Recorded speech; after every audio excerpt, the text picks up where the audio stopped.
As someone who grew up watching YouTube, I've learned a great many things. That everyone is having intercourse with my mother, to never take away this kid's World of Warcraft account, and VFX are fucking awesome. RocketJumper, as we called it in ancient times, Freddy W, was a visual effects channel that focused on fast-paced action sequences. I was first introduced to Freddy W when he collaborated with Ray William Johnson, since I was one of the 12-year-old mouth breathers who siphoned equals 3 episodes like heroin. This, of course, sent me down the Freddy W rabbit hole watching Medal of Honor Cat, Future FPS, and anything else that came out before the Ray William Johnson collab. It's safe to say I was hooked, and I waited with anticipation for every video release from that channel. Serial Killer and One Shot are easily my favorites. If you haven't seen those, I would definitely encourage you to check them out. They're fucking awesome. Freddie Wong and Brandon Latch? This name, met in 2004 at the University of Southern California. In 2006, the pair would upload their first YouTube video, an action short called Aces, centered around a game of poker. By 2010, the two would quit their jobs to focus on YouTube full-time. No! Freddie and Brandon, frankly, are cinematic geniuses. Their sense of geography, exquisite attention to sound design, and mastery of on-the-fly VFX made them a powerhouse on YouTube. Freddie and Brandon revolutionized online media, proving it didn't take $200 million to make something amazing. Just $2.4 million. Their work was so influential that it even got them the attention of Jon Favreau, whom they collaborated with on some Cowboys vs. Aliens promotional content. Also, if you haven't seen that video, it's pretty freaking amazing too. By 2011, the Freddy W channel had gained 1 million subscribers, and that was just the beginning. Out came videos like Chrono Trigger, Flower Warfare, and Aimbot, and of course, who could forget the RocketJump. With the founding of his production company and various partnerships, Freddy thought it more appropriate to rename his channel RocketJump.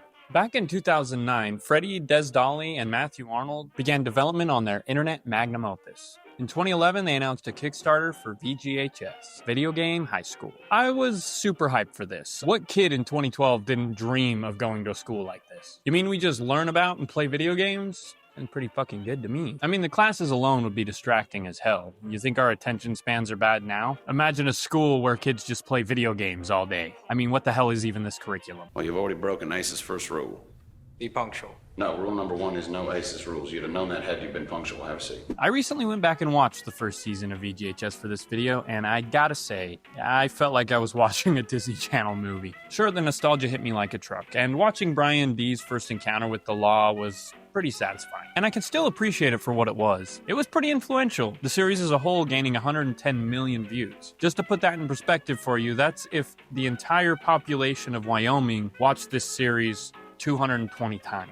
It's a lot. I don't know if you know that. Like all of RocketJump's previous videos, I waited eagerly for each episode to be released. And I remember the finale being pretty bittersweet. It really felt like the end of an era. A transitional period for YouTube when it went from this messy, silly, almost whimsical place to something that could be taken a little more seriously. The RocketJump channel revolutionized content creation on YouTube. It's hard to say if anything as revolutionary has or will come along ever in the future, and truthfully, I don't think it ever could. That's not to say that talented, amazing, innovative creators don't or haven't existed since. It's just that YouTube was a very different place back in the Freddy W days, and replicating that type of influence would probably be impossible. In 2013, Freddie and Brandon announced they'd be going their separate ways. Brandon to focus more on his game development company, Stress Level Zero, and Freddie to focus on VGHS. Brandon even explained in a podcast episode on Corridor Cast a big reason for his departure from VGHS and RocketJump.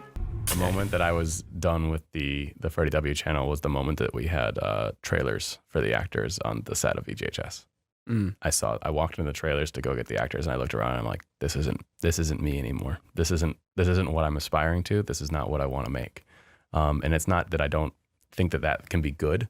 It's just a completely different avenue for that. That's like a fundamental fork. In what we're trying to create. This channel will surely live on as one of the GOATs. I regret to say it, but I kind of stopped watching the RocketJump channel after VGHS. Either way, I'm really happy that I got to experience the RocketJump channel in its heyday. It was truly a magical time for YouTube. Do you have a favorite Freddy W video? If you do, let me know in the comments below. Otherwise, peace out. I'll see you next time.